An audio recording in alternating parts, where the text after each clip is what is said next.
90% des entreprises qui perdent leurs données sont vouées à fermer à la porte de leur entreprise et se concentrer sur un autre secteur d'activité, ou bien même recréer carrément l'entreprise.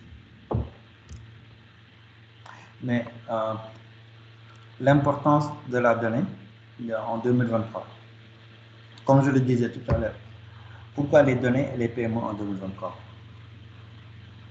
Si en eux, c'est pour augmenter la productivité et la valeur de ce qu'ils produisent. Comment? C'est avec les objectifs atteints, les ventes, ce qu'on a fait, qu'on va essayer de voir comment faire pour augmenter la productivité et augmenter la valeur qu'ils font sur le secteur d'activité. Mais aussi pour réduire les risques de mortalité des PME, surtout. Comme je l'ai dit tout à l'heure, au moins 90% des entreprises qui perdent leurs données ferment leurs portes. Comment dire, cela vous permettra de savoir que, au moins au Sénégal, lors de la dernier recensement des entreprises, général des entreprises, avec la MSD, en 2014, au moins 70% des PME meurent. Et ces 70%-là, les 90% sont des entreprises individuelles, ce qui constitue l'actif économique du Sénégal de bout en bout.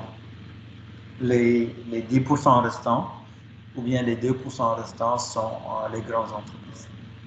Donc les grandes entreprises, ce sont les petites PME qui viennent de démarrer, qui deviendront les grandes entreprises de demain. Et cela, si les entreprises n'ont pas vraiment une base de données ou bien un entrepôt de données que mon cher collègue Lamine Ngom va devenir tout à l'heure peut-être pour présenter, ils n'auront pas la même mise sur le secteur d'activité. Donc ça, c'est vraiment quelque chose qui pose problème pour les entrepreneurs qui sont ici. Certains le font. Ils sont des entreprises vraiment axées sur les données, comme les startups dont on parle, mais aussi les grandes entreprises comme Orange, comme FH, comme Sonatel, comme toutes les entreprises qui sont au Sénégal ou bien même à l'étranger, mettent en place des stratégies basées sur les données. Ils recrutent activement des data scientists ou bien des data analysts pour pouvoir faire de l'analyse de données, soit prédictive ou bien les autres que je vais tout à l'heure décrire. Donc, si vous avez des questions pour les nouveaux venus, il y a un bouton Q&A que vous voyez juste en haut, qui est juste là. Vous pouvez poser des questions et interagir avec nous. Donc, je retourne au slide. Mais aussi, les données vous permettent d'explorer d'autres marchés. Imaginons par exemple l'entreprise Productive People qui est dans les services informatiques. Vous devez explorer le marché du e-commerce, par exemple au Sénégal ou bien en Afrique. Donc, il pourra prédire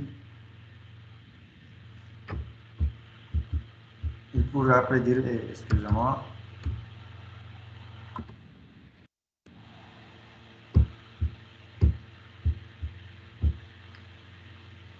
ok, les autres sont venus. Il pourra prédire ce qu'il fait et faire de cette sorte que ce marché-là soit productif pour lui. Ou bien une entreprise comme Orange fait du data scientist pour prédire, par exemple, quel est le taux de perte de clients qu'ils ont, ou bien même savoir le taux des clients qui quittent Orange pour aller vers Expresso ou bien Free, par exemple. Ça aussi, c'est de l'analyse, mais beaucoup plus grande que je vais décrire tout de suite, donc, avec les 4 types d'analyses qui existent, qui sont là. Il y a l'analyse descriptive, l'analyse diagnostique, l'analyse prédictive et l'analyse prescriptive. Ce sont les 4 qui existent, qui sont le plus petit étant descriptif et la plus grande étant les prescriptives. Que je vais commencer par l'analyse descriptive. Comme vous le voyez, cette forme d'analyse consiste à examiner le passé pour mieux comprendre l'avenir.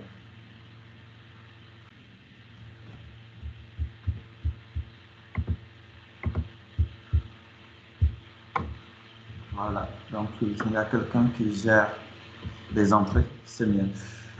Donc, une entreprise, par exemple, comme je l'ai dit tout à l'heure lors de mon énoncé, les entreprises peuvent, les données, c'est vraiment le passé. Ils racontent une histoire, par exemple. Ils racontent une histoire depuis sa création jusqu'à l'avènement du Covid, par exemple.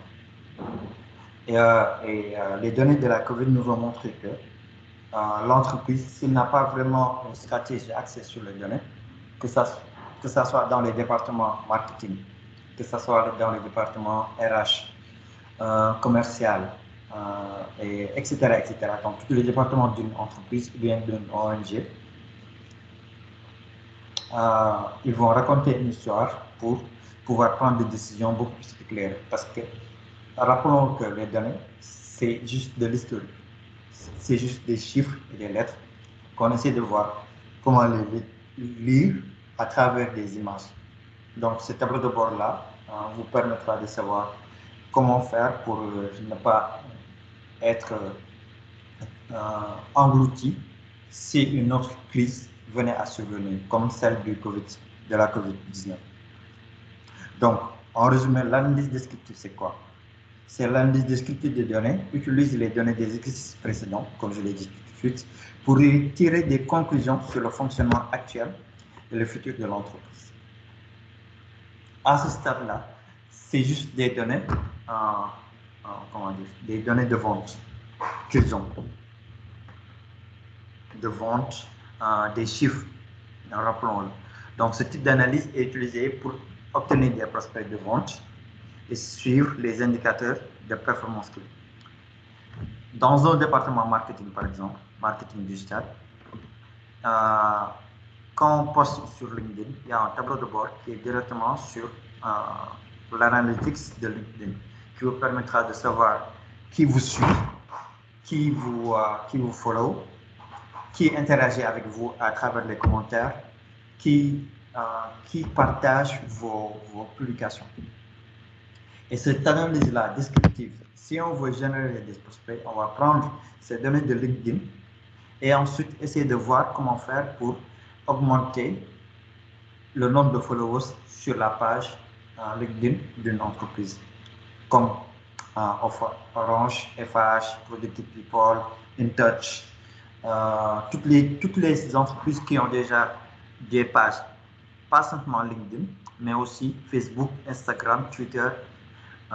Toutes les entreprises utilisent les données sur les réseaux sociaux.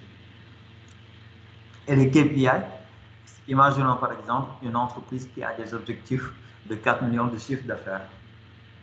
Donc, pour atteindre ce chiffre d'affaires-là de 4 millions, il doit avoir des indicateurs clés de performance qui lui disent que tu as atteint les 4 millions dont tu t'étais fixé au début de l'année. On peut dire, par exemple, une entreprise quelconque a...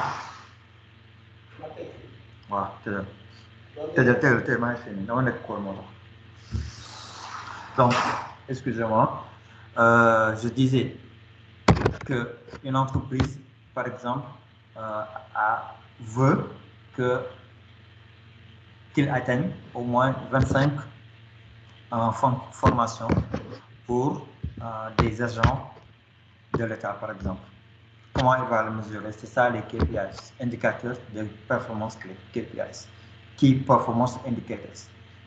Donc, si on doit atteindre 25 entreprises ou bien 25 collaborateurs dans 4 agences de l'État. On doit mesurer, on doit savoir comment faire pour atteindre ces 24-là. Et cet indicateur clé de performance nous aidera à savoir si on a atteint les objectifs ou pas. Ensuite, dans les types d'analyse aussi, on a l'analyse diagnostique, qui consiste à comprendre pourquoi un événement s'est produit, qu'il soit positif ou négatif, afin de comprendre comment il s'est produit. Un cas concret, par exemple, c'est la COVID. Un événement s'est produit. La COVID est survenue, les entreprises ont fermé.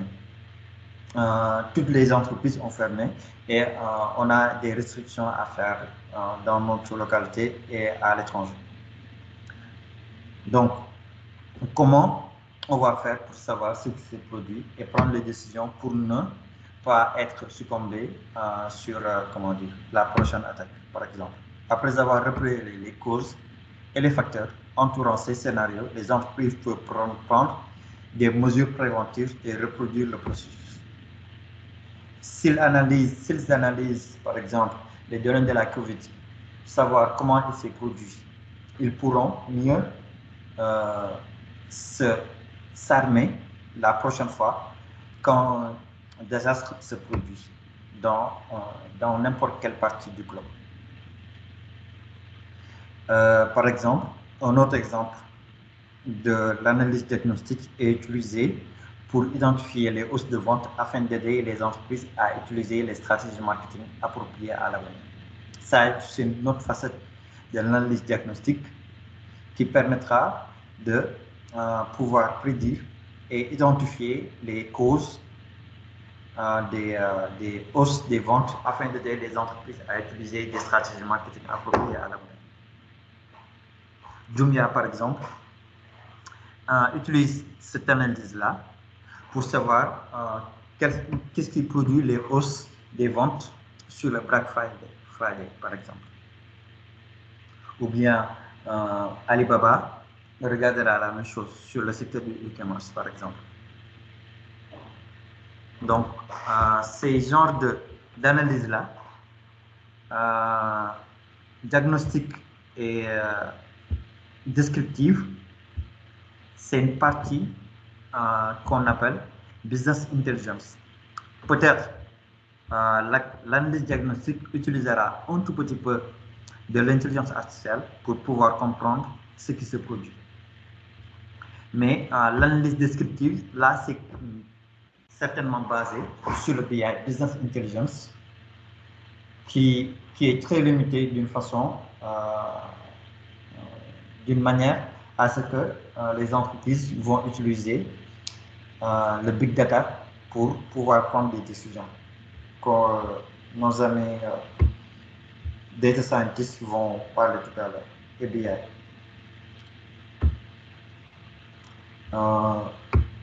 L'analyse prédictive. Là, on va rentrer carrément dans le machine learning et le deep learning, les autres outils en data science. Contrairement à l'analyse descriptive, l'analyse prédictive des données cherche à se tourner vers l'avenir, généralement en utilisant des données descriptives. Cela permet à une entreprise d'utiliser des statistiques et des chiffres antérieurs pour prédire ce qui se passera au cours du trimestre ou de l'année à venir. Prédictive, c'est carrément avec de l'intelligence artificielle. Ça ne peut pas aller sans l'intelligence artificielle. D'où le nom statistique. Jumia, par exemple, dans ce cas-là, va prédire ce qui va se produire. Pas ce qui doit se produire, mais ce qui va se produire sur cette année-là, au cours du premier trimestre, de janvier jusqu'à mars, ou de l'année à venir, en 2024. Qu'est-ce qui va se produire si on arrive au 6e mois de l'année, par exemple. Le modèle d'analyse prédictive peut être utilisé pour faire tout, des tendances au marché, des tendances du marché aux revenus courants. Donc, ce qui veut dire que les tendances en ce moment, c'est l'intelligence artificielle avec un nouvel outil qu'on appelle ChatGPT, que je vous encouragerai à regarder. Je vais le mettre chat GPT qui est juste là. Donc, c'est un outil vraiment extraordinaire qui vous facilite vraiment les choses, à savoir la rédaction d'un texte pour les articles que vous faites sur LinkedIn, par exemple. Ou bien écrire un mail pour l'envoyer à des correspondants à l'étranger. Même au-delà même de cela, il vous, pour les développeurs, par exemple, si vous lui donnez un bout de code, il est en capacité de le corriger, de vous dire quelle erreur vous avez fait sur les lignes de code et vous dire comment le rectifier.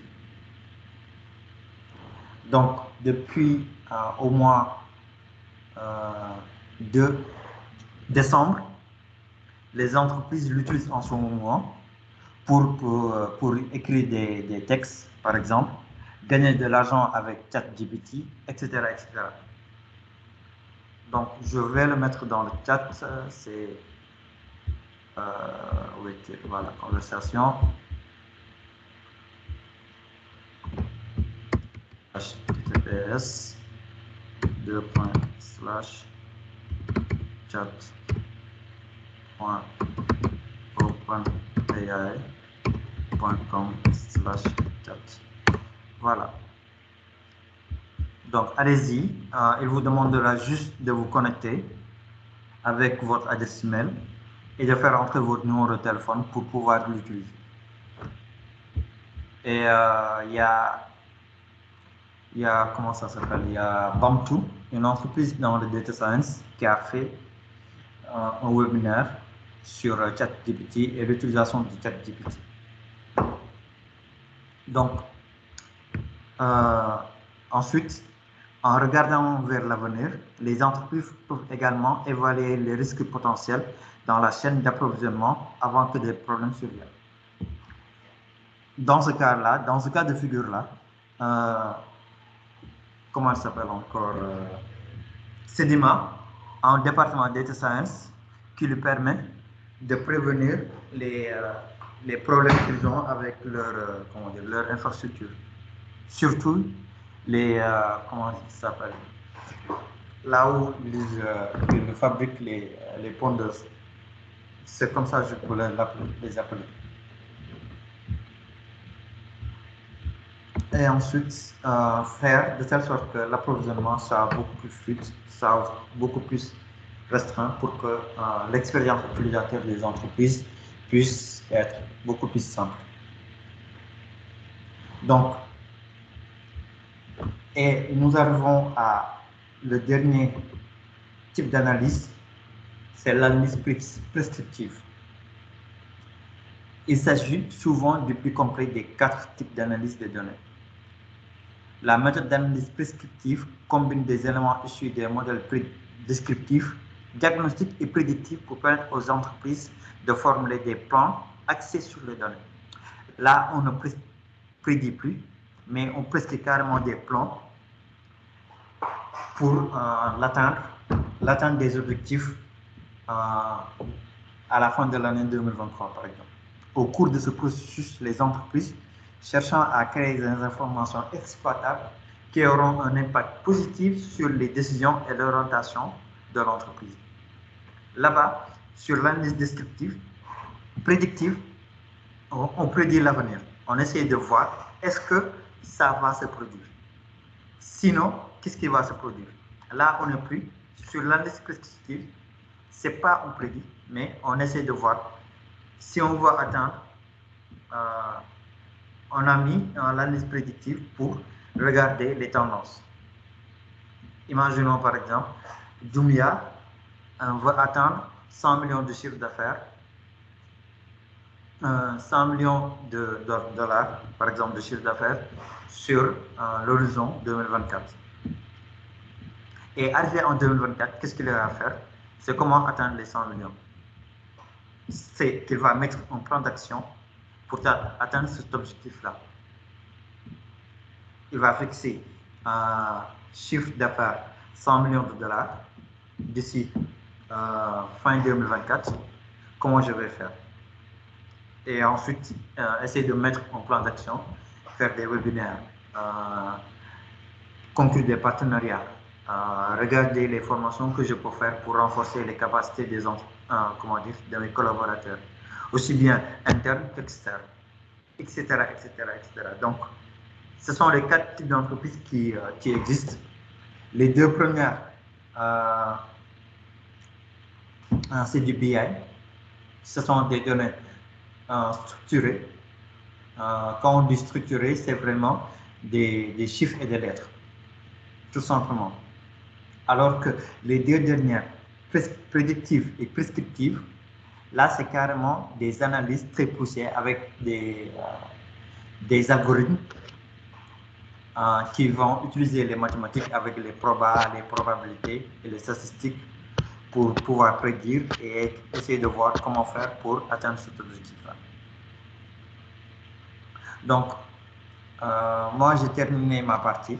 Donc, je vais laisser à Element de pouvoir nous décrire ce qu'est l'analyse, les types d'analyse qui sont le BI et les Big Data et quelles sont les différences en utilisant après Power BI pour vous donner des bonnes pratiques. Donc, Element, je te laisse la parole pour commencer la présentation et nous en donner beaucoup plus sur ce webinaire-là. Merci.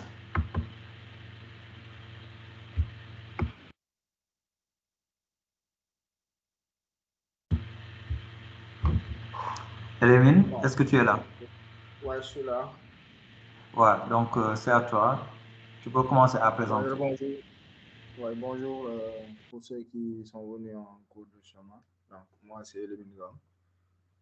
Je suis Business Intelligence Analyst à InTouch et je vais prendre la parole pour continuer ce que Mohamed Lamine a déjà commencé. Donc, on est sur les données, quelque chose qui est très important, qui est très essentiel de nos jours dans le domaine entrepreneurial. Donc, il a eu à dégager les différents types d'analyses qu'on peut faire, à savoir l'analyse diagnostique jusqu'à l'analyse prescriptive. Donc, suivant ces différents types d'analyse, on est soit dans la BI, la Business Intelligence, ou dans le Big Data.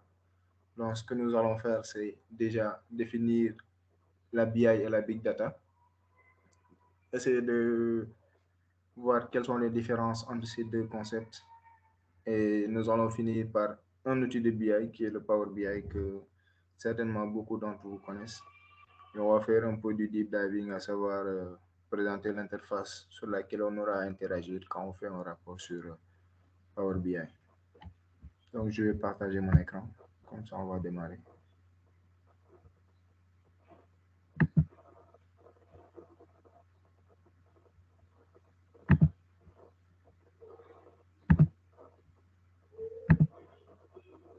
Dites-moi si vous voyez mon écran.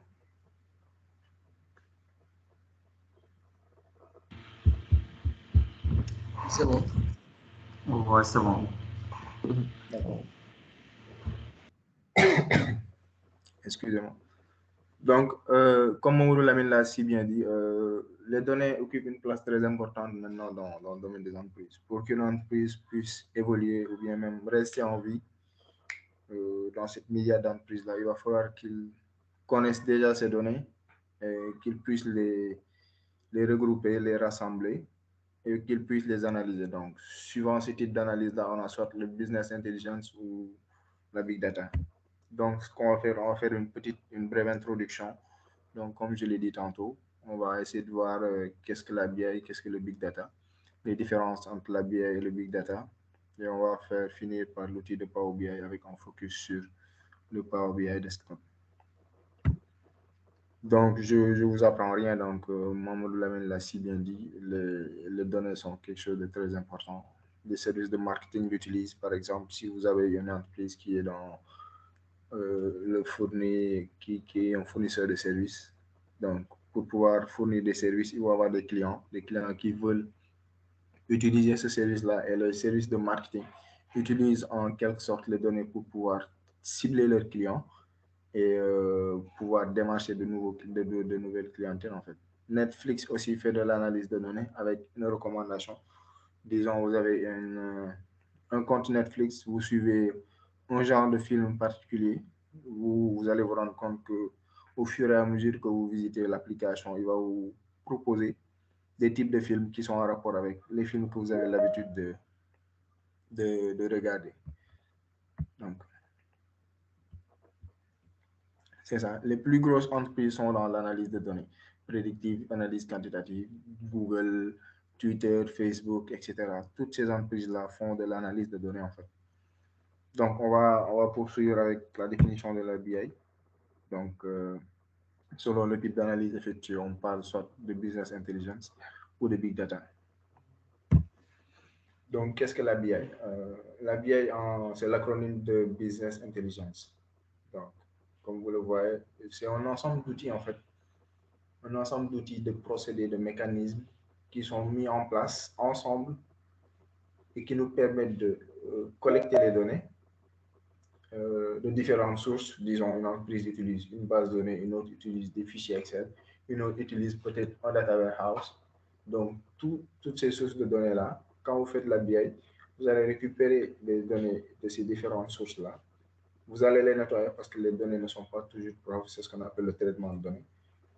Une fois traitées, vous allez essayer de restituer ces données-là sous un format visuel, en fait.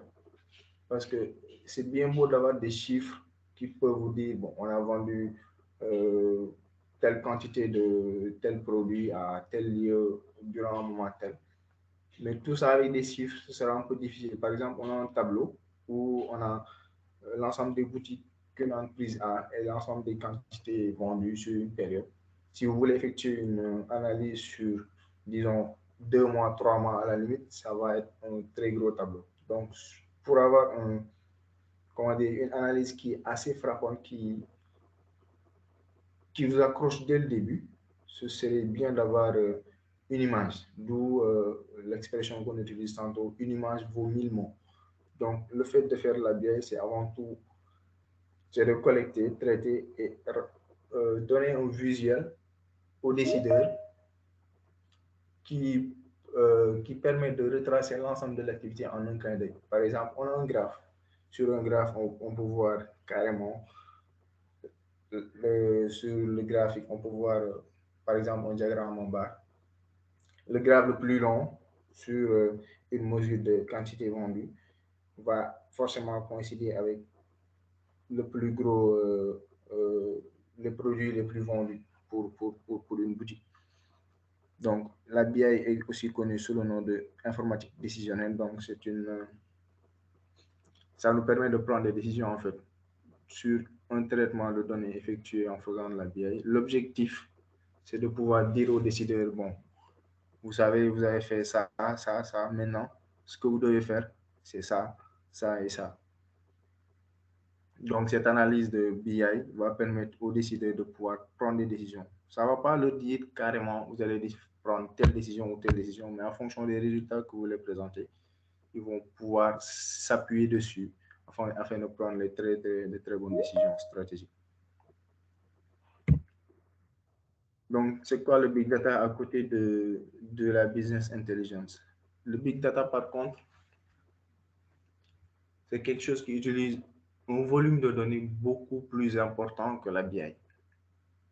Donc, et le big data, dernièrement, le big data était caractérisé par les 3 V, à savoir le volume, la vélocité et la variété. Donc, le volume, c'est-à-dire un très gros volume de données que l'on a et qui provient de différentes sources, des sources aussi bien externes qu'internes. Clément, je vois que tu n'as pas appris ta leçon, hein? Ouais. Sur les 5 V dont parlait hier Papi Bro. Ouais. Donc, j'ai dit dernièrement, donc je vais en venir, je vais y venir. Je vais y venir, mon blâme. Donc, dernièrement, on parlait de 3 V. En d'autres termes, le big data est composé d'un jeu de données complexes provenant essentiellement de nouvelles sources. Donc, ces 3 V-là, c'était avant, en fait. C'est ce que je veux dire, quoi. Je vais en venir aux 2 V qui vont venir après. Mais avant que ces 2 V ne viennent, on parlait de 3 V, en fait. C'est après qu'il y a eu 5 V. Donc, c'est des données volumétriques, tu vois, des données volumineuses. volumineuses, autant pour moi, des données variées et en plus des données qui arrivent à une vitesse énorme. Donc, les trois du big data. Donc, on va mettre les trois entre guillemets parce qu'il n'y en a pas trois, il y en a 5. Donc, c'est la quantité de volume de données qui a son importance avec le big data. Ces données sont structurées, non structurées, semi-structurées, etc. Donc, tout type de données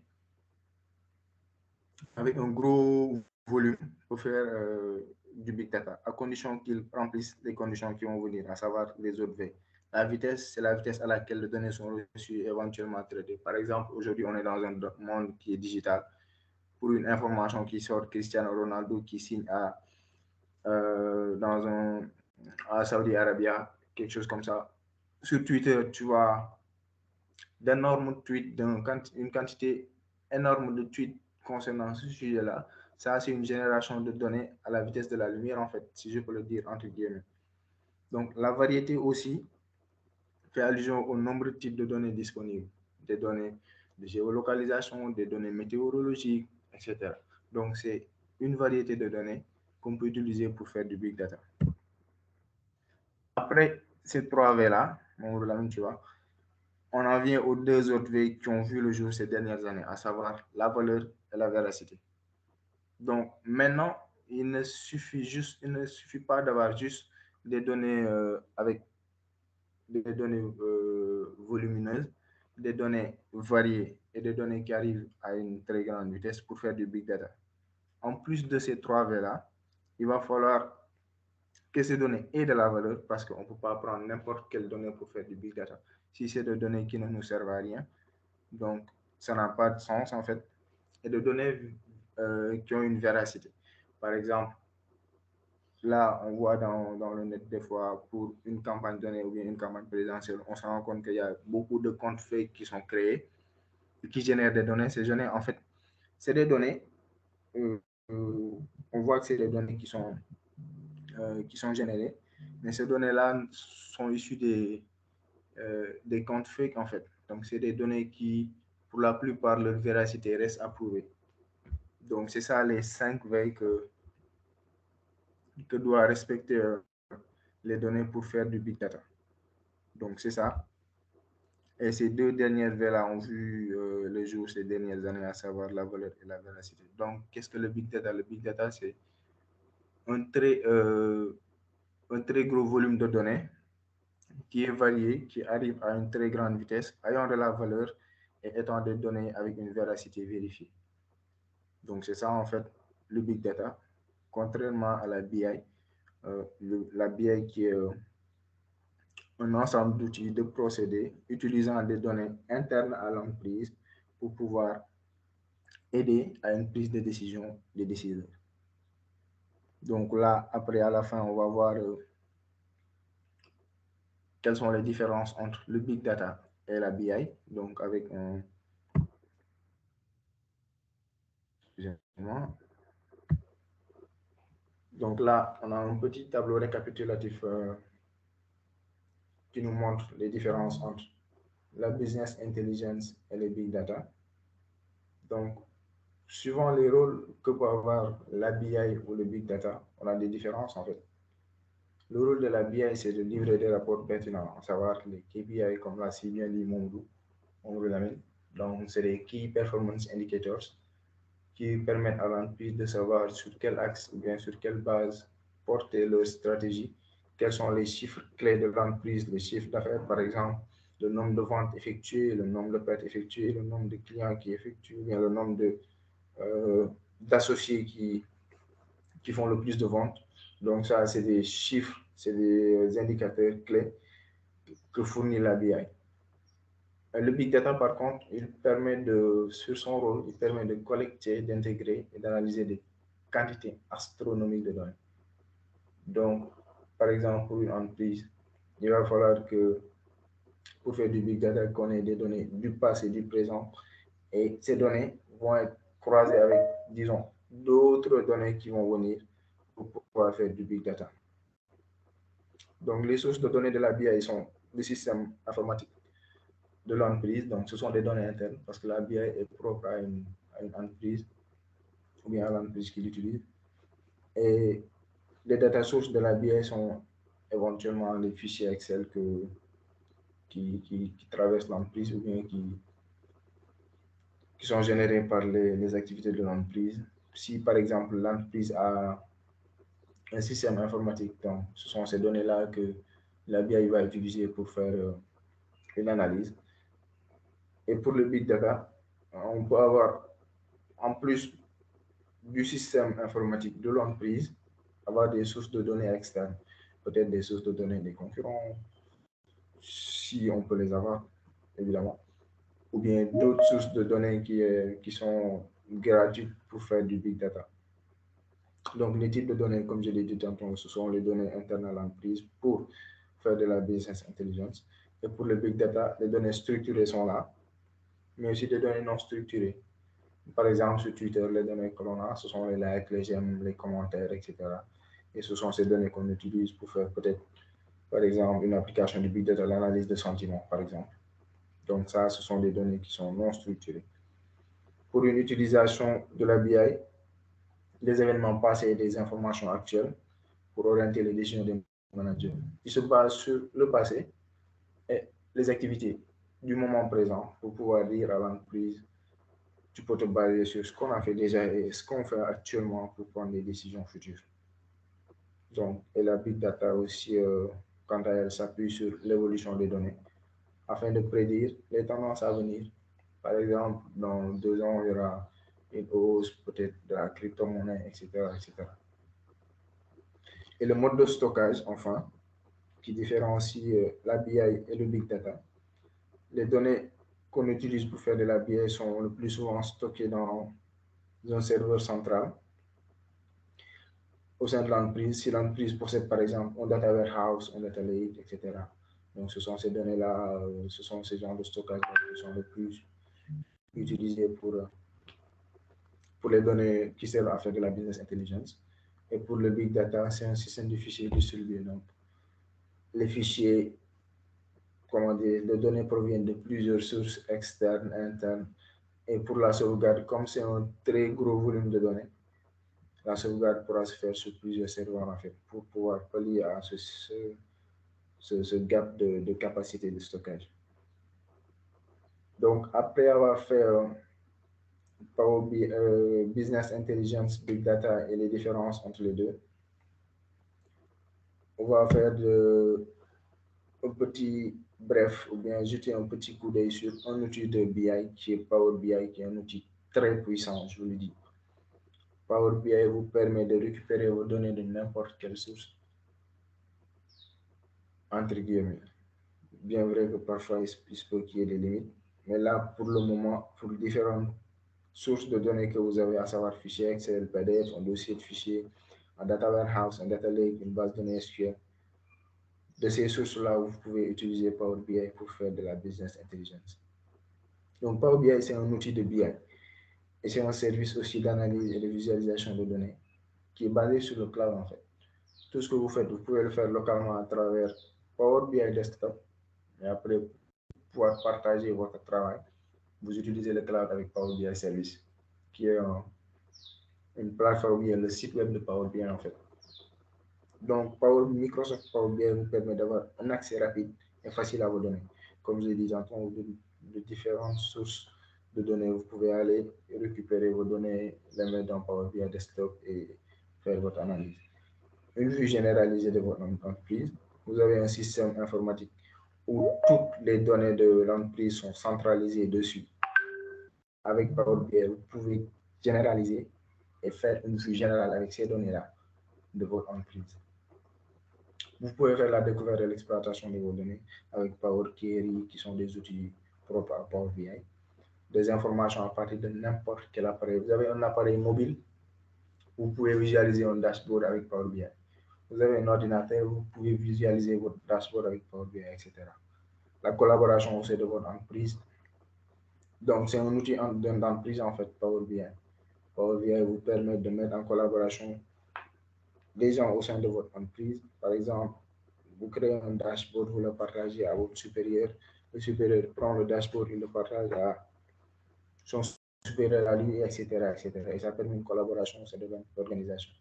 Et tout le monde peut visualiser et analyser les données. Vous pouvez faire votre dashboard ou bien votre rapport, le partager et donner accès à un tiers pour qu'il puisse effectuer des filtres selon lui son propre besoin. Par exemple, vous travaillez pour une multinationale, vous faites un dashboard qui est généralisé pour la multinationale et vous donnez des rôles à différents membres de votre organisation pour différents pays. Par exemple, pour Mamadou Lamine, il va gérer le Sénégal, vous lui donnez un rôle pour consulter les données du Sénégal, etc., etc.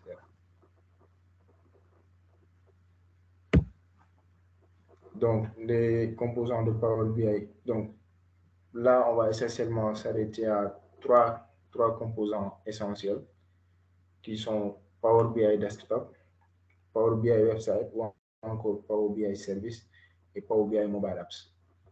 Donc, Power BI Desktop, c'est l'interface. En fait, c'est le premier contact que vous avez avec Power BI. L'application Power BI Desktop, en fait, c'est l'interface avec laquelle vous allez beaucoup plus agir, avec laquelle vous allez beaucoup plus agir, en fait.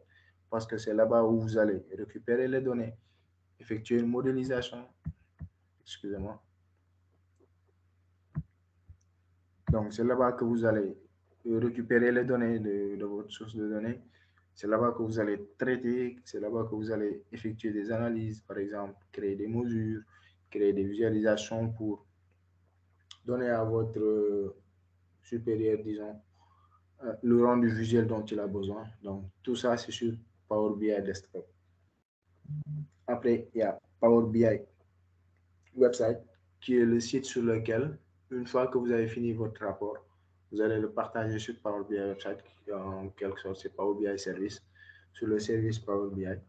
Donc, sur le service Power BI, vous allez partager votre rapport qui sera visuel pour tous les membres de l'entreprise ayant un compte Power BI Premium. Donc, ça, c'est après, c'est les trucs de paiement ou d'achat de licence. Donc, sur Power BI Series, vous allez, avec votre rapport créé, vous allez créer vos dashboards et regrouper l'ensemble des éléments nécessaires ou bien l'ensemble des éléments dont votre supérieur a besoin ou bien dont vous-même vous avez besoin pour, pour créer un dashboard en fait. Et c'est ça. Après Power BI Mobile Apps, c'est l'application que vous pouvez installer sur votre téléphone. Imaginez, vous êtes en déplacement, vous n'êtes pas au bureau, vous n'utilisez pas votre machine. Vous avez Power BI Mobile Apps sur lequel l'application est compatible avec les versions Android, Windows, iOS. Donc, c'est une application qui va vous permettre de pouvoir jeter un coup d'œil sur les rapports partagés avec vous ou bien les dashboards.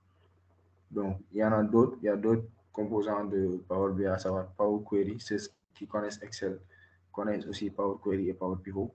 Power View, Power Map. Donc, tout ça aussi, ce sont des composants de Power BI qui ne sont pas aussi les moindres. Donc, là, on va faire un petit focus sur Power BI, essayer de voir l'interface Power BI Desktop.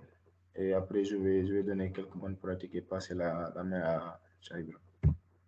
Donc là, c'est l'interface de Power BI Desktop.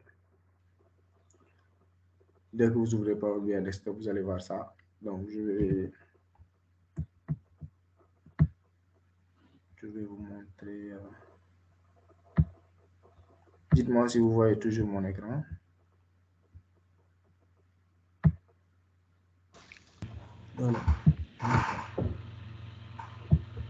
Là, on voit plus ton écran, Elément. D'accord. Là, c'est bon?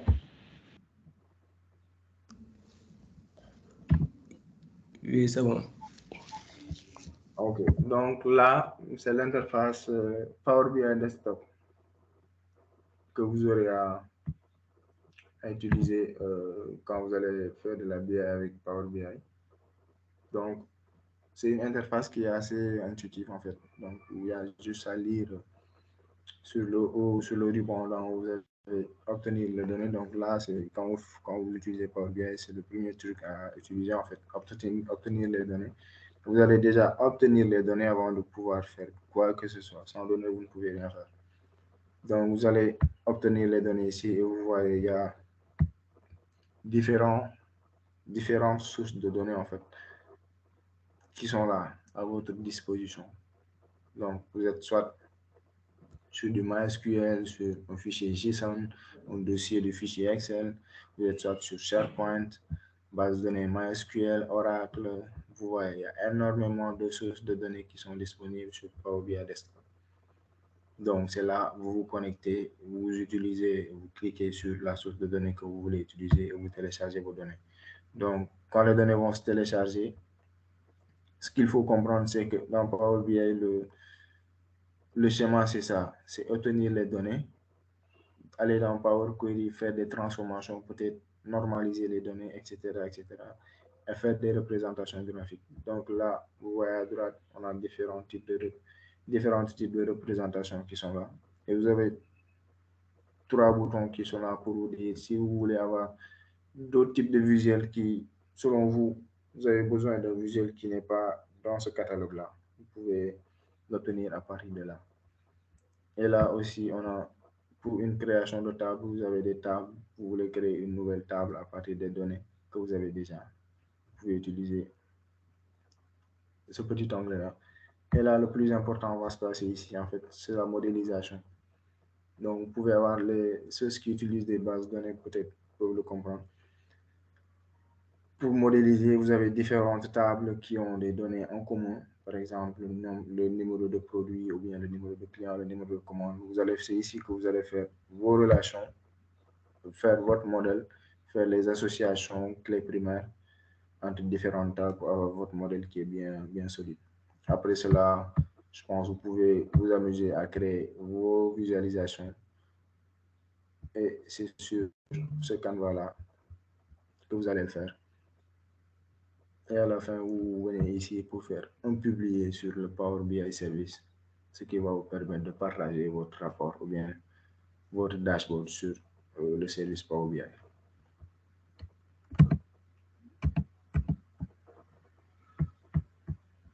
Donc, on va revenir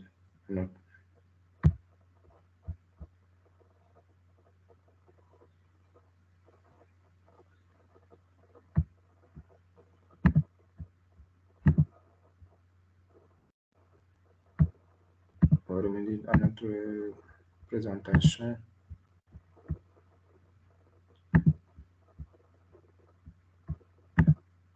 Donc là, après avoir fait un focus sur Power BI Desktop, donc il y a beaucoup de choses à découvrir sur Power BI Desktop. Si vous n'avez pas encore l'application, essayez de le télécharger. Si vous avez un fichier Excel, de récupérer le lien de ce fichier-là et vous amuser un peu avec Power BI Desktop. Donc, quelques bonnes pratiques à utiliser en réalisant un dashboard. Donc, il faut surtout, la première chose à faire, c'est prendre en compte votre public. C'est de savoir à qui va aller le rapport. C'est soit le directeur de marketing, soit c'est un technicien, ou bien un chef de cabinet, ou bien c'est le directeur en quelque sorte. Donc, essayez de lui raconter une histoire sur un écran. Utiliser le mode play écran aussi, c'est très important. Et surtout, placer les informations les plus importantes. Parce que un rapport, pour que ça soit bien fait, dès la première vue, il faudra que le gars... Oui. L'écran que tu partages en ce moment, c'est sur Power BI, qui n'est pas encore sur les diapositives, sur les bonnes pratiques. D'accord. Voilà. Excusez-moi.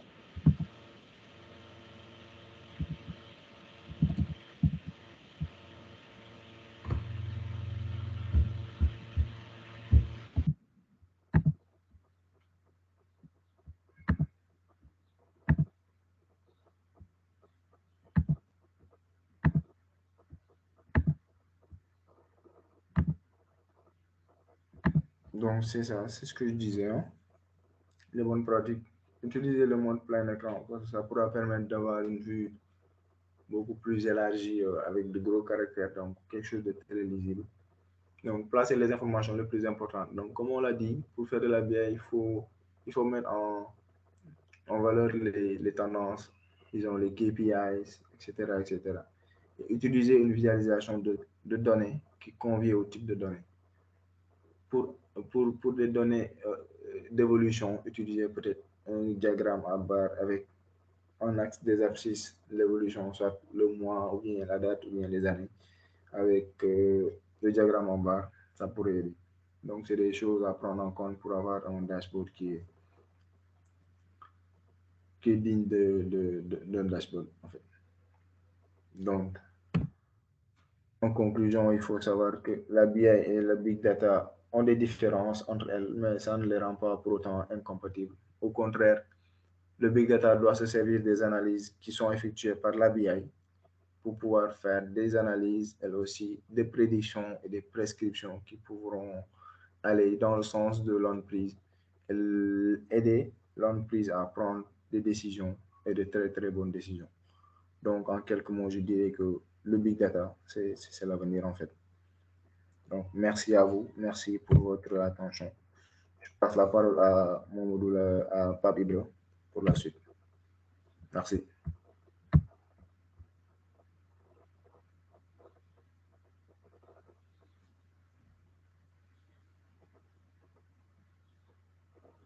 Pape Ibra, tu es là?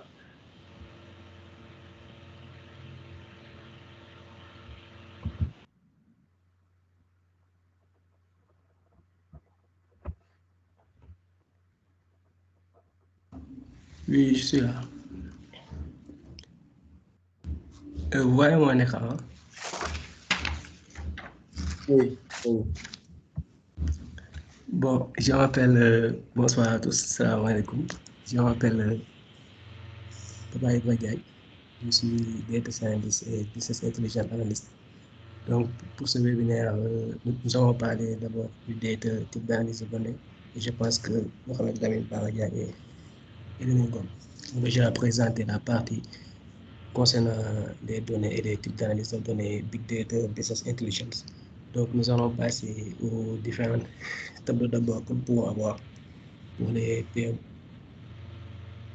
Bon, d'abord, il faut savoir c'est quoi un tableau d'abord. Donc, il y a des personnes qui sont nouveaux sur les sujets de données. Donc, ils ont déjà vu les différents tableaux d'abord sur le net. Il y a un beau design, il y a tout. Donc, vous aimeriez savoir aussi c'est quoi un tableau de bord, c'est quoi les caractéristiques d'un tableau de bord, pourquoi faire un tableau de bord, la nécessité d'un tableau de bord et les erreurs à éviter dans un tableau de bord. Et ensuite, les outils que nous allons manipuler aussi. Donc, c'est quoi un tableau de bord? Bon, d'abord, un tableau de bord, comme on l'appelle en anglais, dashboard, a pour fonction de permettre la visualisation, le suivi et l'exploitation facile de données pertinentes sous forme de chiffres, de ratios et de graphiques. Bon, si on essaie de résumer cette définition, le tableau de bord, ça aide à condenser les informations clés de votre business, de votre entreprise, de votre structure. Ça aide à condenser le maximum d'informations sous forme de tableau visuel et ça aide aussi d'avoir un aperçu global, d'avoir un suivi et la compréhension rapide des données. Donc, ça aide vraiment à comprendre rapidement les données et de regrouper un ensemble d'informations utiles. Donc, ces indicateurs sont aussi appelés KPI, c'est-à-dire les indicateurs clés de performance. Ils sont reliés à des objectifs, c'est-à-dire des métriques. Quand on parle de métriques aussi, ça rentre sur des informations clés. Donc, le but d'un tableau de bord, c'est vraiment pour aider à la prise de décision stratégique. Donc, il faut consulter toujours le tableau de bord avant de prendre les décisions. Ça aide vraiment à la prise de décision. Donc, c'est en quelque sorte ce qu'il faut retenir sur la définition d'un tableau de bord. Ensuite, nous avons pourquoi faire un tableau de bord, pourquoi est-il nécessaire de faire un tableau de bord, pourquoi j'ai besoin d'un tableau de bord, pourquoi chaque type d'analyse faut avoir un tableau de bord pour avoir un suivi, pourquoi c'est nécessaire. Donc, c'est vraiment une question très importante aussi à savoir. Donc, nous allons voir l'importance et la nécessité d'un tableau de bord. C'est-à-dire un tableau de bord, c'est justement un ensemble d'indicateurs qui vous alertent des dérives critiques. C'est-à-dire, si on prend l'exemple des dérives critiques, si on a un business en e-commerce, par exemple, on a une gestion de stock, il y aura forcément des indicateurs qui vont dire que il y a un produit en rupture de stock, ce produit n'est pas rentable. Donc, nous avons ici les dérives critiques que le tableau de bord peut nous montrer.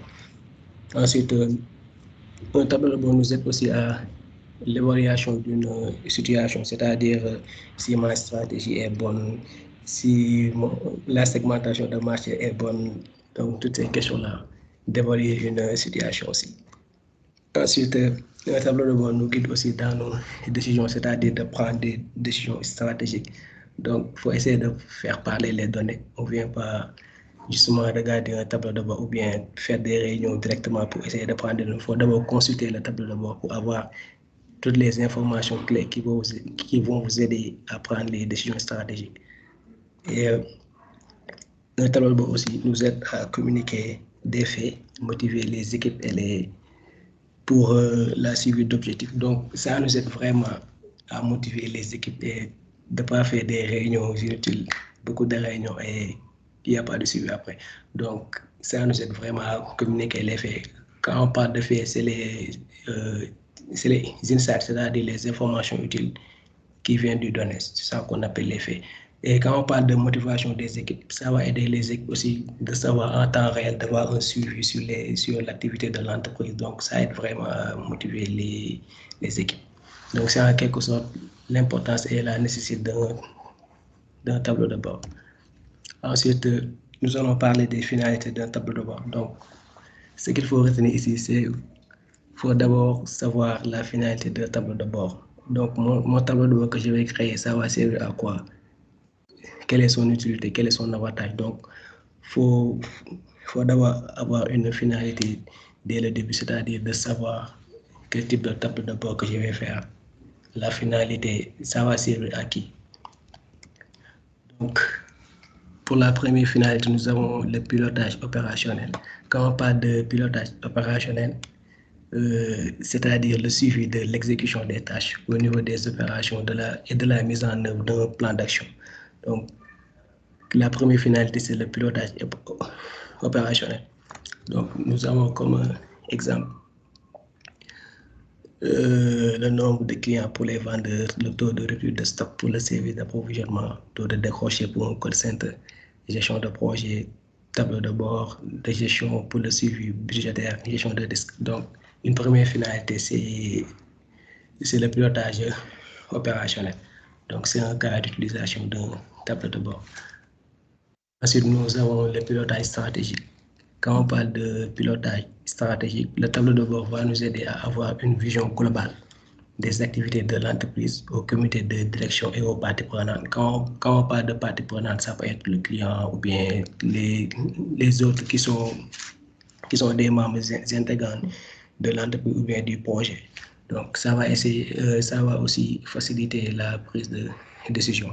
Donc, la deuxième finalité qu'il faut retenir, c'est le pilotage stratégique.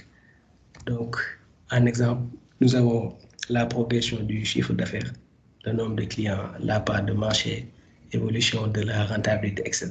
Donc, comme deuxième finalité, nous avons le pilotage stratégique. Ensuite, pour la troisième finalité, c'est l'analyse de données. Donc, l'analyse de données, son objectif n'est pas de délivrer de l'information synthétique et opérationnelle, mais au contraire de donner de la matière pour la compréhension des chiffres. Donc, c'est un autre cas d'utilisation de tableau de bord, l'analyse de données. Et comme exemple, nous avons l'amélioration continue des processus.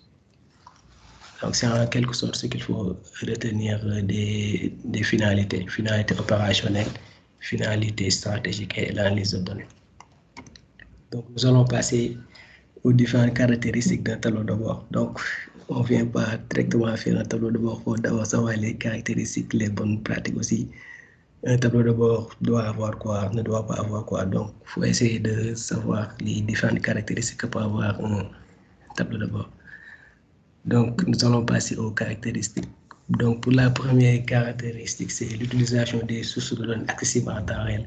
Donc, vous aurez forcément des sources de données, que ce soit en Excel, un fichier texte, CSV, un fichier qui vient dans une base de données, un data warehouse, comme l'a dit Elimingom.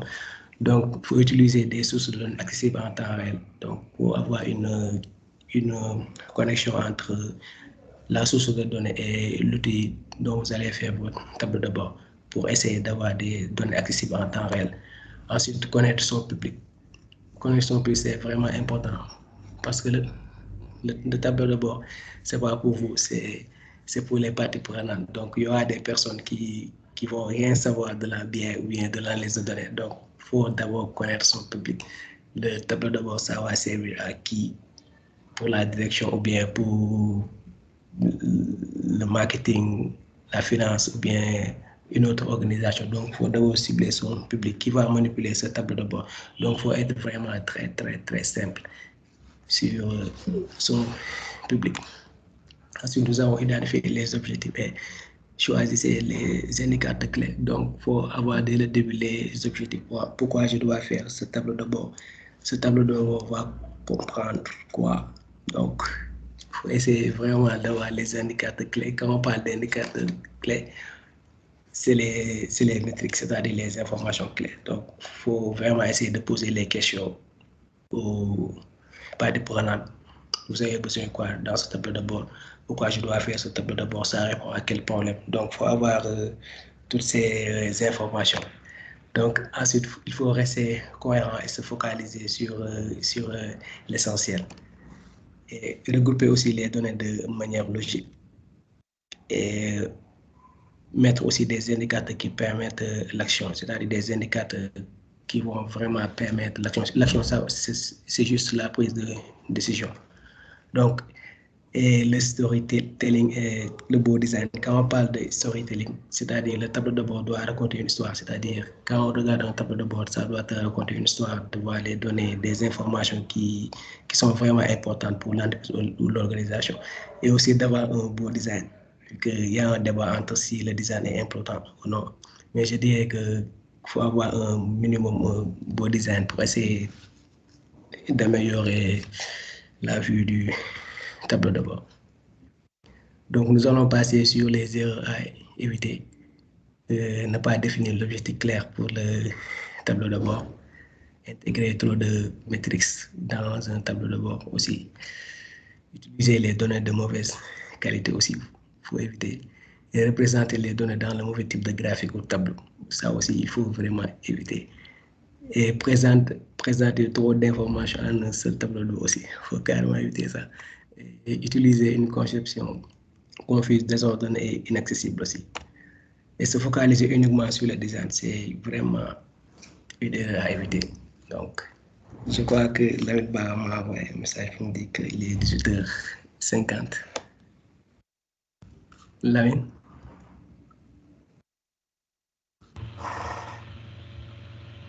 Vas-y, c'était juste pour t'alerter pour comment dire, le timing, parce que certains d'entre nous doivent appuyer. Ou bien si on peut continuer, c'est déjà bien. Tu es dans le corps, donc tu peux y aller.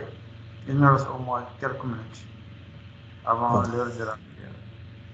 D'accord, nous en étions sur les erreurs à éviter.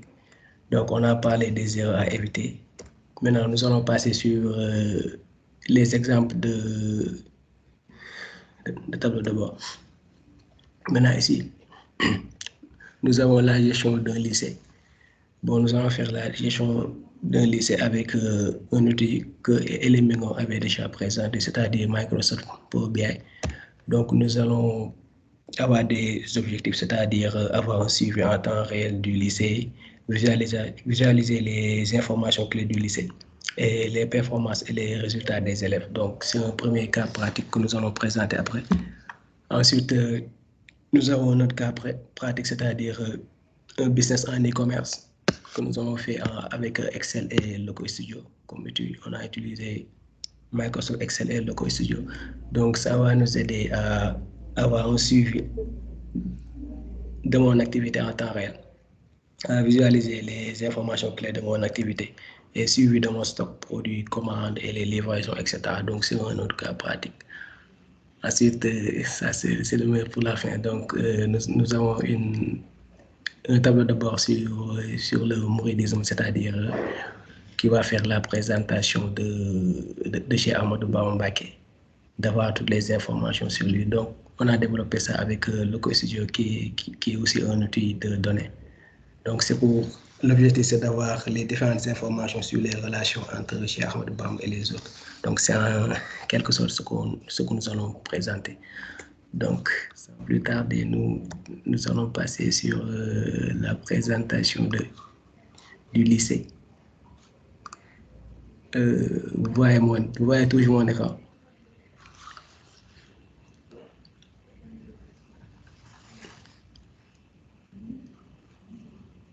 Là, vous voyez mon écran toujours.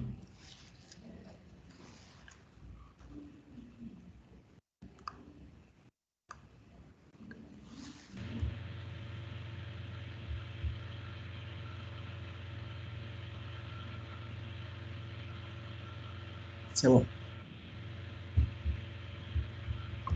Oui, désolé, mon micro faisait des siennes. Tu peux y aller. D'accord. D'accord. Nous avons ici un tableau de bord pour la gestion de lycée, pour avoir un suivi global de l'établissement et les performances des élèves.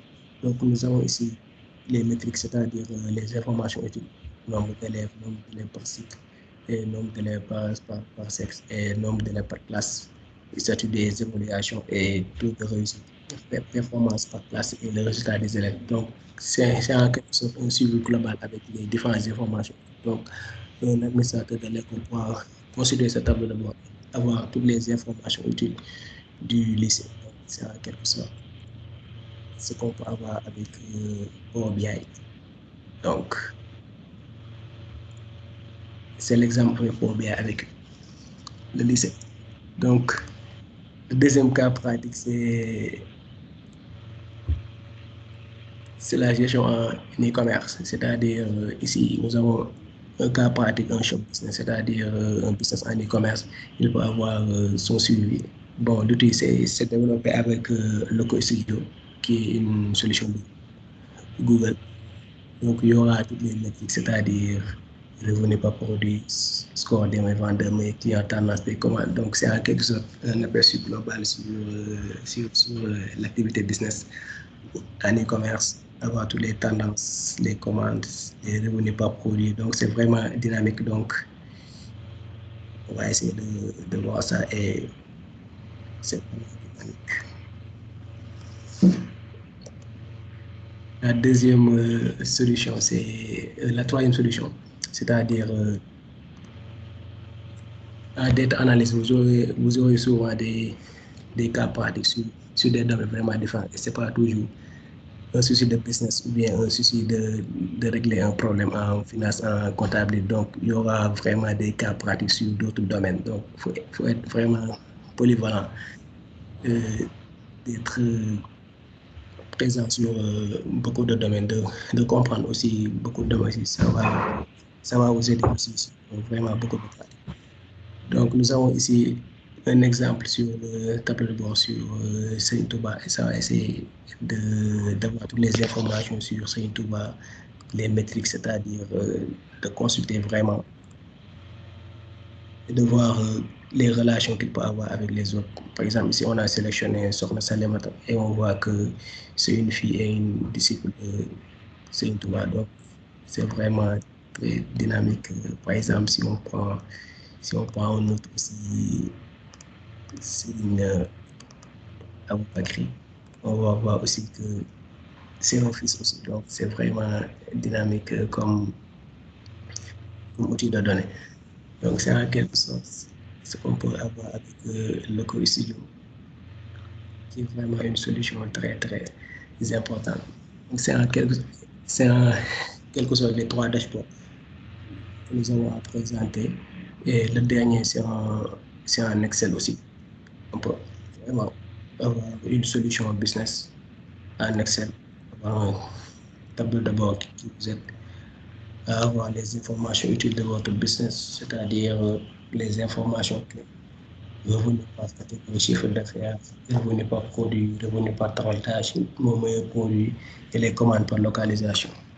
Donc, le plus important, ce n'est pas l'outil, mais de savoir ce que c'est l'analyse de données, les types d'analyse de données, pourquoi je dois faire une analyse de données, les avantages, les inconvénients.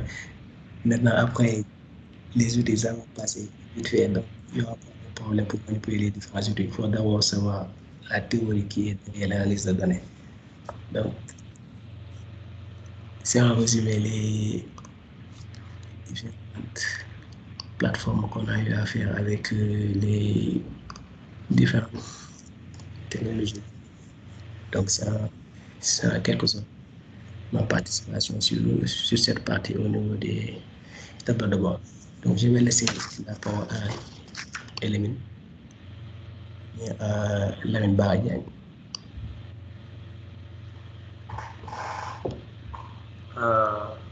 Merci à vous deux de nous avoir présenté ce travail qui est très important pour toute entreprise qui vient de démarrer ou qui existe déjà sur l'écosystème entrepreneurial sénégalais et bien dans le monde, de pouvoir connaître un peu plus sur c'est quoi les données, pourquoi on parle de données depuis bientôt au moins 3 ans à 5 ans maintenant pour certaines entreprises. Quels sont les types d'analyses qu'on peut faire avec ces données-là et quels sont les outils aussi qui nous permettent de pouvoir faire des tableaux de bord interactifs, comme l'a bien montré Papi Bleu et Elimine dans différents outils qui existent déjà. Voilà, donc je vous laisse lever la main pour ceux qui veulent poser des questions. Vous pouvez lever juste la main. Il y a un bouton à la main qui vous permet de poser vos questions et j'active votre micro pour que vous puissiez poser vos questions. Si vous ne voyez pas la partie question-réponse ou la partie conversation pour poser vos questions plutôt. Donc, je laisse ceux qui sont en bas de pouvoir poser vos questions très rapidement et clore le webinaire.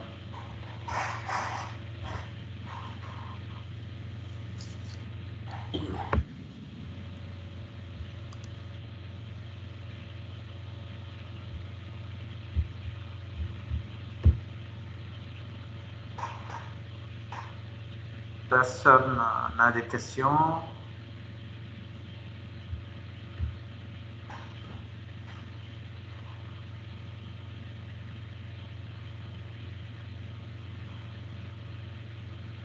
Personne ne veut lever la main? Oui, Alassane. Alassane. Autoriser le micro, voilà, tu peux y aller. Tu peux activer ton micro. Bon, bonsoir. Bonsoir. Bonsoir tout le monde. Tout d'abord, je vous remercie pour la présentation. C'était intéressant et clair. Donc, moi, j'ai juste une question à vous poser. C'est que, qu'est-ce que vous conseillerez, par exemple, à un débutant sur la data, à une personne qui veut être analyste de données? Quelles sont, par exemple, les ressources à regarder? Quels sont les livres, par exemple, à consulter? Mais comment il doit en fait faire quoi pour être bon en tant que data analyst? Merci. Ok. Très bonne question, Alassane. Pour moi, c'est comprendre les deux termes qu'on a expliqués tout à l'heure, à savoir le BI et la Big Data. Pourquoi ces deux-là? La BI, pourquoi on va commencer par la BI? Parce que les PME, comme les camps du PME, ce sont les petites entreprises qui ne dépassent pas les 1000 employés, ceux qui viennent de commencer. Et donc, ces entreprises-là ont beaucoup plus besoin de la BI que de la Big Data. Ces entreprises-là aussi n'ont pas encore une masse critique de données qu'on appelle Big Data pour faire de l'analyse de données. Ils commencent à avoir au moins 2 ans à 3 ans.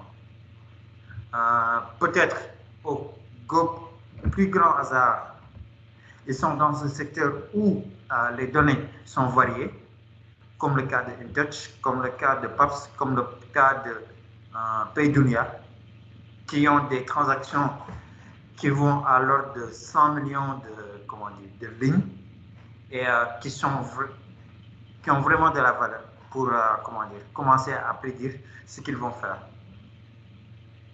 Mais les entreprises qui viennent de démarrer, qui ont au moins 1 an, voire 2 ans, ils ont beaucoup plus besoin de la BI que de la Big Data. À part les cas que je viens de surnommer, PayDunia, InTouch, Orange, FH, les grandes entreprises, ils n'ont pas besoin de la BI. Et donc, pour répondre à ta question, commencer par la BI, comprendre la BI, comprendre la terminologie de la BI et savoir les outils que tu vas utiliser vient en premier avant de faire de la Big Data. La Big Data, c'est carrément différent. Tu dois apprendre à coder dans les langages qui sont déjà mis en place, à savoir Python ou bien R pour faire de la prédiction. Mais pour la BI, c'est carrément des outils qui sont déjà mis en place comme Excel, comme Power BI, comme Tableau pour certains. Et pour commencer, regarde plutôt les terminologies, comprends déjà c'est quoi la BI, les terminologies, les outils, les process à mettre en place pour commencer la BI, avant de commencer la Big Data. Moi, c'est ça ma contribution. Les autres, Papi Bleu et les mines, si vous avez des réponses à cela, elles sont les bienvenues. D'accord, merci. C'était vraiment clair. C'était vraiment clair. Donc, merci pour ta réponse. Donc, je pense que Mohamed Lamine a bien répondu à votre question sur comment démarrer aussi. Donc, de commencer par la BI. Donc, quand on parle aussi de la BI, c'est le data analysis. Donc, il faut d'abord savoir les données, les types de données qui existent, les outils de données et les compétences qu'il faut avoir. Donc, avant de se lancer en Big Data ou bien en Data Science ou bien en intelligence artificielle, donc, il faut d'abord avoir les prérequis en data analysis. Donc, il faut vraiment démarrer en data analysis et monter en compétences Big Data, Data Science et intelligence artificielle. Donc, c'est une suite. Donc, il faut essayer de démarrer avec le data analysis, comme l'a si bien dit Mohamed Lamine Diagne, avec le business intelligence. Vu que le business intelligence, c'est une partie intégrante du data analysis. Donc, il faut avoir aussi cette compétence aussi.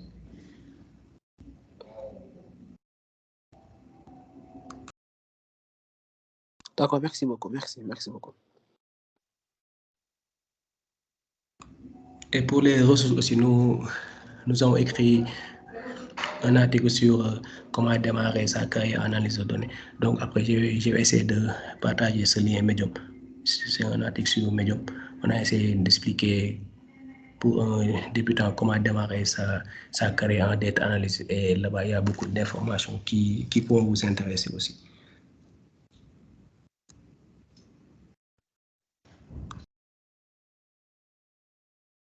D'accord, Inch'Allah. Merci beaucoup. Merci beaucoup.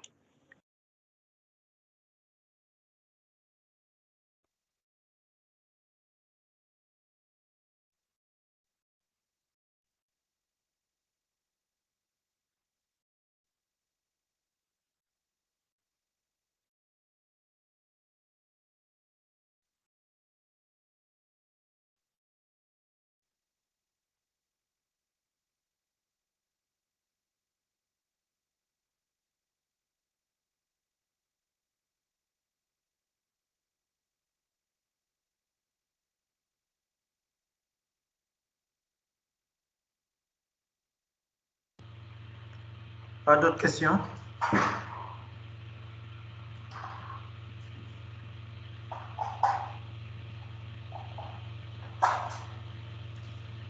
Tout le monde a compris? Si oui, je vais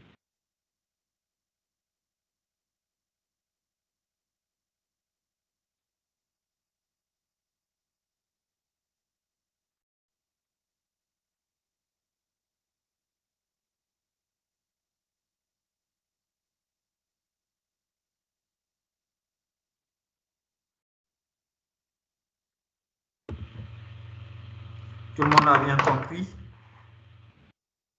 Donc, on va en arrêter là s'il n'y a pas quelqu'un qui veut lever la main ou bien contribuer sur ce que nous avons parlé. Mais donc, après, je vais vous envoyer le webinaire avec les slides, si possible, pour vous ayez beaucoup plus d'informations à capter pour cette webinaire-là. Et nous allons préparer aussi des formations sur ces différentes thématiques-là très bientôt. Donc, restez connectés, regardez vos mails surtout. Et sur les réseaux sociaux, sur LinkedIn beaucoup plus pour moi et Twitter pour les autres, je ne connais pas les réseaux sociaux. On va le mettre dans le message que je vais vous envoyer après avec l'email et vous dire tout ce dont vous avez besoin de savoir sur l'analyse de données pour les entreprises ou bien même commencer votre carrière en data analyst. Donc, je remercie Pape Hébreu et Element pour le soutien qu'ils ont fait. Chapeau les gars, vraiment, c'est un travail énorme que vous êtes en train d'abattre dans vos secteurs. Pour Element qui est Dutch, c'est vraiment quelque chose qui qui prend qui est très volumineux comme travail. Il y a des hauts et des bas, mais au moins tu tiens le cap. Donc, vraiment chapeau. Et pas plus gros aussi sur le data science qui est très compliqué à résoudre des problèmes pour pouvoir mettre en place des modèles prédictifs ou bien prescriptifs dans les entreprises. Je vous souhaite une bonne année. Et je m'en arrête là pour laisser la dernière parole à Pape Hébreu et Element pour qu'ils disent leur mot de la fin. Merci beaucoup, Dani. C'est vraiment très gentil aussi. J'espère que nous aurons aussi l'occasion d'avoir d'autres webinaires sur les données et les différentes technologies de données. Et c'était vraiment très, très intéressant aussi de participer aussi dans ce webinaire avec les différents participants sur la réunion aussi. Donc, je suis vraiment ravi d'avoir assisté aussi à ce webinaire.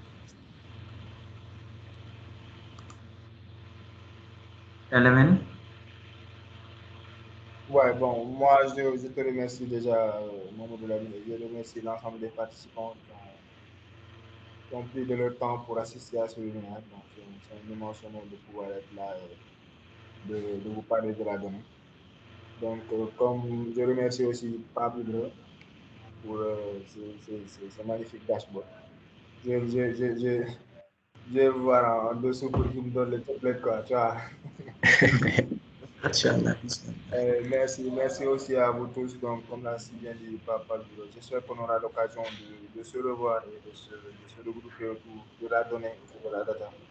C'est quelque chose, je pense, qui nous passionne tous autant que nous sommes. Et je pense qu'il y a beaucoup de choses à faire dessus. Sur les outils à utiliser, les différents parcours à faire pour être data analyst, data science. Donc, on aura besoin de tout un chacun pour continuer cette aventure, qui, je l'espère bien, n'est que le début. Donc, on espère avoir beaucoup d'autres webinaires qui vont suivre avec votre présence, bien sûr. Merci à vous tous d'être présents. Merci. Merci à tous et je vous dis à très bientôt, donc, Inch'Allah. Au revoir. Ok, au revoir, merci beaucoup. Ciao, ciao.